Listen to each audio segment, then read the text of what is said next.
Dad was getting ready to go, and the whole group was leaving, and they were finished here. And so she said, I said, well, what's happening now? You know, am I going to have more Pleiadians? He says, no, you'll have no more Pleiadian contacts in this life that we know of. Maybe occasionally we'll say hello or something from some distance. There's certain things that happened that I learned since then. She did come back one night a year later and stand in a bush behind me up here at top of the world because I was depressed, you know, after having gone 20 years without, you know, and then nothing, you know, it's kind of depressing. So she came back and stood in the bushes and talked to me up there at the top of the world. But that was a little bit of a surprise. But other than that, I mean, no real things are going on, and that's very rare that something like that would happen. And so I said, well, why are you leaving? You know, she explained not only as her group leaving, but overall, the main Pleiadian influence has to leave this world now, and the Andromedans have to come. And I knew that the Andromedans, I'd read about them in Paul Hernandez, who was Potrero's right-hand man in Mexico. And I had an interface with Potrero several years ago when he was the king of Mexico, or he was the governor, the president of Mexico. I'd had direct interface with him, so I could relate to John Hernandez, who's #1 nuclear scientist, being abducted by an Andromedan group. They physically took him away in a ship after he spent several years with one of the other Andromedan people. So I had a feel for what they were about. And I know that I'd seen in Wendell Stevens' book, if you take a picture of one of them, that you just get looks like a cocoon of light. You don't see the physical features, even though they are human. So I knew a little bit about them. And so when the hour came, I was kind of getting ready for them. You know, it was like a new experience.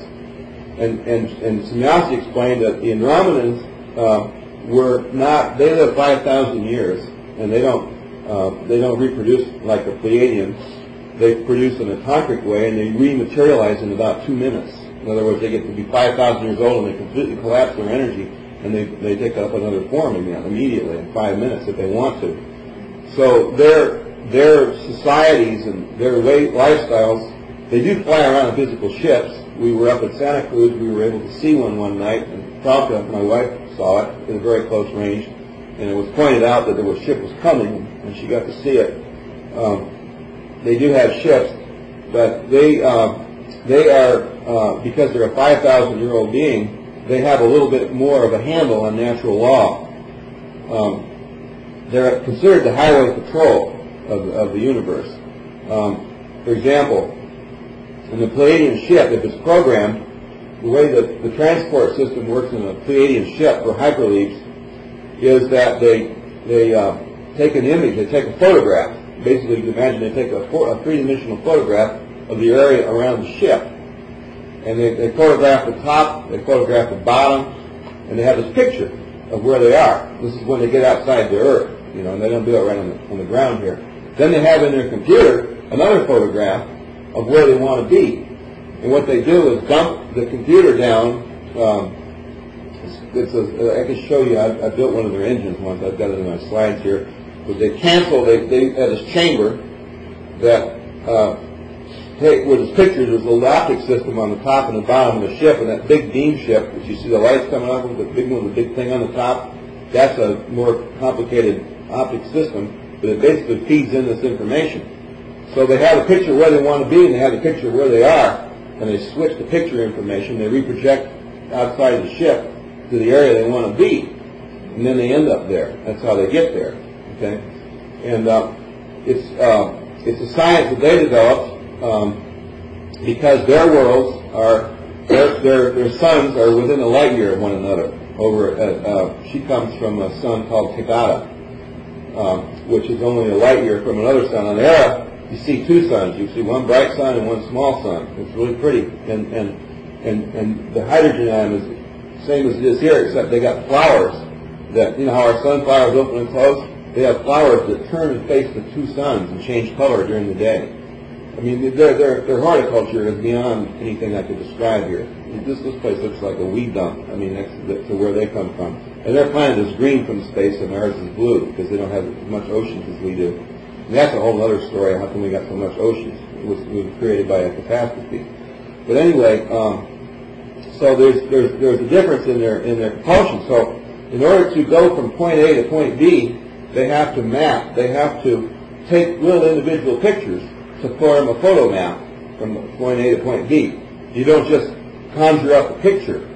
You have to make a photo map. So first they made a photo map using a normal ion propulsion system, no speed of light overdrive stuff, and they took pictures of their whole neighborhood over there. And then they started to assemble these pictures. And then they started to do theoretical picture taking to make bigger and bigger leaps. And that's how they started leaping around. Okay? A lot of times when they get so far out in their explorations, they conjure up a picture of what they think because they've seen it from different angles, which is where they want to go, but the picture isn't quite right, and that's how they die. Okay? That's a Pleiadian death. Boom, they dematerialize forever. They're gone, they're history. And eventually they'll come back. Or frequencies will come back, but who knows when. That's when they get lost. They don't even know when they come back into their society, and their computers can't find them anywhere. That's why I built the time machine, because somebody told me, you better get lost in time before you get lost in space. If you get lost in time and space simultaneously, you'll never find your way back. And that's some of the big picture. So, where the Andromedans come in as a highway patrol is that if you have two ships coming from Pleiades to here, and they're going to be beaming in at the same time, they don't need to materialize in the same space. That would cause like the equivalent of a nuclear bomb going off, with all that energy. So the Andromedans map out energy highways, or I call them electric highways, and keep all the synchronicity of all the ship travel in these sectors from banging and having crashes into each other and stuff. Okay? Now the Greys, they don't really pay much attention. They're a little bunch of pesky little assholes, like they're running around the universe without driver's licenses half the time. And so they're constantly having crashes like they do up here at New Mexico. They're getting bumped into, they're getting destroyed. The Pleiadian, if a Grey gets in front of a Pleiadian, they'll blow them right out of the sky if they have to, They give them a warning. The Andromedans, there's photographs taken by NASA, I've seen some of them, of ships firing on each other in space, taken from the Apollo missions. Oh yeah, actual dogfights. That's something like that here. And so the Andromedans regulate all this, The Andromedans travel in motherships. They travel in huge ships when they move around. We're talking major-sized ships.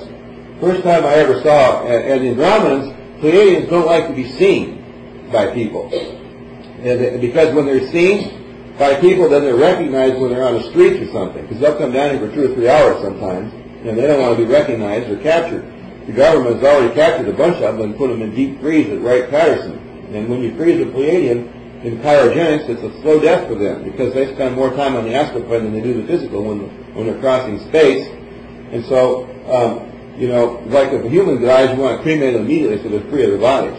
But if a Pleiadian gets frozen, he's stuck to that body for a long time. And so when the Pleiadians come over Wright-Patterson, a lot of times they have actual contact with some of their brothers that have been captured. And the ships are over here at Area 51, but the bodies are over in Wright-Patterson. There's 15 of them that I know of. So one of these days those bodies have to be destroyed, and the Andromedans will come in and do that. Pleiadians are still friendly enough race where they won't rush in to Wright-Patterson and rescue and destroy the bodies. Obviously they've been frozen, they have to be destroyed, that frees them, but they will not do that. They're that friendly, they're that peaceful. But these are some of the kinds of things that go on. So anyhow, the Pleiadians like to keep out of the way of things. And the reason they got captured is because the Greys, when they armed some of our missiles were armed with warheads, were armed with antimatter generators, which he was talking about, and fired on from military jets into Pleiadian ships, and they brought them down. And the ones that are here that run on the element 115 are not capable of any form of interstellar flight, because when the ships were brought down, they have signatures in them. You know how you have a key in your car to start it? Well, they have signatures that are only part of the pattern of the pilot. And so if anything happens to the pilot, these signatures destroy themselves. They blow